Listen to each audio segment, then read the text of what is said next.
Hello everyone, welcome to Sonal's kitchen. આજે બનાવીશું paneer cheese paratha. આ પરોઠા ઝડપથી બની જાય છે અને બાળકોને ખૂબ જ ભાવે છે. તો ચાલો રેસીપી જોઈ લઈએ.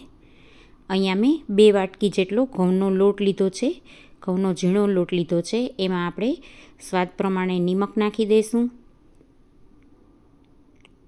અને મોણ માટે થઈને તેલ નાખી દઈશું.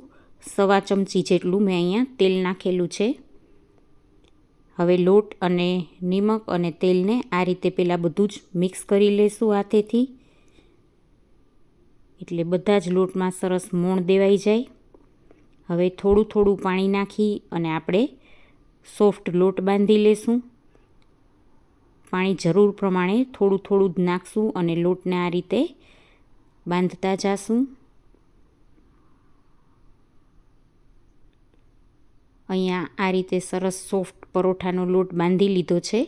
હવે એમાં આ રીતે થોડું તેલ નાખી અને બધી જ સાઈડ તેલવાળો લોટ કરી અને 15થી 20 મિનિટ લોટને રેસ્ટ આપી દઈશું. અહીંયા મેં પનીર લીધું છે. પનીરને આ રીતે ખમણીથી ખમણ કરી લઈશું.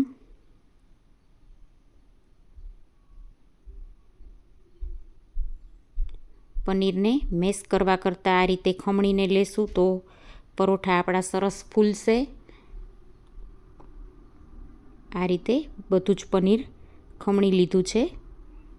હવે એમાં ઝીણી સુધારેલી ડુંગળી લીધી છે એ નાખી દઈશું. ઝીણી સુધારેલી કોથમીર લીધી છે એ નાખશું અને એક લીલું મરચું તીખું ઝીણું સુધારીને લીધું છે. બાળકો માટે કરતા હોય તો મોરું મરચું લેવું અથવા તો મરચું ન નાખવું.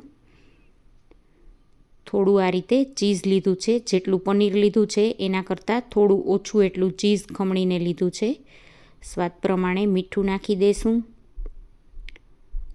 ચીલી ફ્લેક્સ નાખશું. બાળકો માટે કરતા હોય તો ચીલી ફ્લેક્સ પણ સ્કીપ કરી શકાય. જેટલા તીખા ભાવતા હોય પરોઠા એટલા ચીઝ નાખવાનું. અહીંયા ઓરેગાનો લીધો છે એ પણ થોડો નાખી દઈશું. ચીઝને પનીરને બધું સાવ મોરું હોય એટલે બધા મસાલા નાખીએ તો સરસ લાગે. ઓલ સિઝનિંગ નાખી દઈશું થોડું અને થોડો એવો ચાટ મસાલો નાખશું. આ રીતે બધા જ મસાલા નાખી અને આ રીતે આપણે હાથેથી સરસ મિક્સ કરી લઈશું.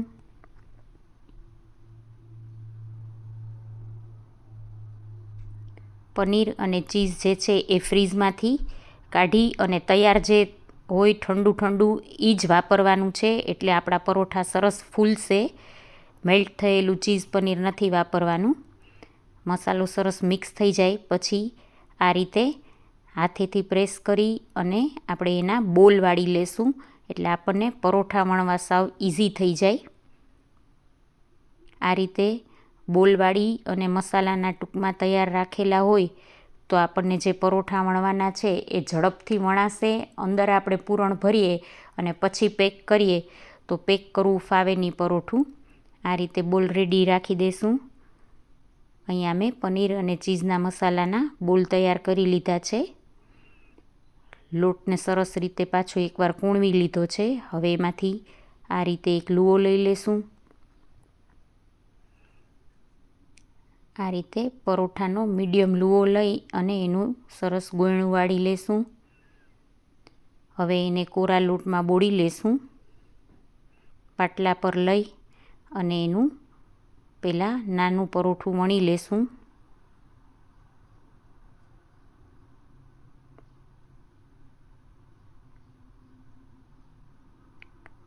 બે મોટા પરોઠા વણી અને એની નીચે વચ્ચે આ રીતે મસાલો પણ ભરી શકાય અને આ રીતે નાનું પરોઠું કરી અને એમાં આ રીતે વચ્ચે બોલ મૂકી અને એમ પણ પરોઠું કરી શકાય. આ રીતે આટલું પરોઠું વણી પછી એમાં આ રીતે બોલ મૂકી અને પરોઠાને બધી જ સાઈડથી પેક કરી દઈશું અને ઉપર જે એક્સ્ટ્રા થોડો લોટ છે એને કાઢી લેશું. હવે હળવા હાથે પ્રેસ કરી દઈશું. ફરી એક વખત લોટમાં બોળી લેશું અને સાવ હળવા હાથે આપણે આ પરોઠાને વણી લેશું. હળવા હાથે પરોઠું વણવાથી એકેય સાઈડથી પરોઠું ફાટશે નહીં અને મસાલો બહાર નહીં નીકળે. ઠંડો મસાલો હશે એટલે આપણને પરોઠું વણવું પણ ઇઝી રહેશે.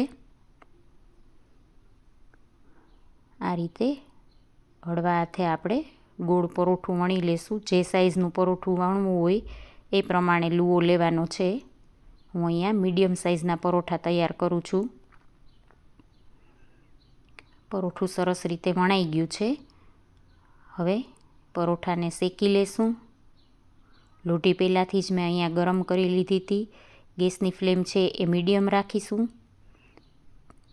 થોડું એક સાઈડ શેકાય એટલે સાઈડ ચેન્જ કરી લેશું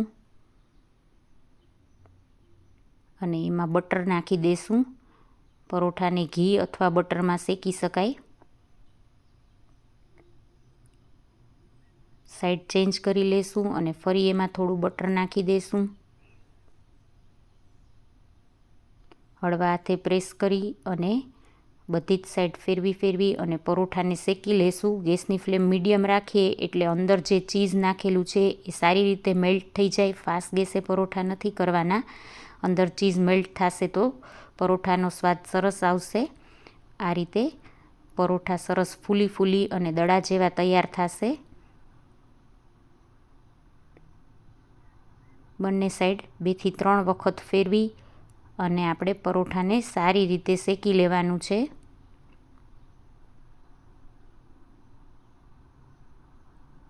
આ પરોઠા લીલી ચટણી અને સોસ સાથે સરસ લાગે છે. બાળકોને લંચ બોક્સમાં આપીએ તો બાળકો હોંશે ખાય એવા સરસ પરોઠા બને છે. બંને સાઈડ આ રીતે લાઇટ બ્રાઉન શેકાઈ ગયું છે પરોઠું. એને એક ડીશમાં લઈ લેશું. તૈયાર છે પનીર ચીઝ પરોઠા. જરૂરથી ટ્રાય કરજો. જો તમને આ રેસીપી સારી લાગે તો ચેનલને લાઈક કરજો, સબસ્ક્રાઈબ કરવાનું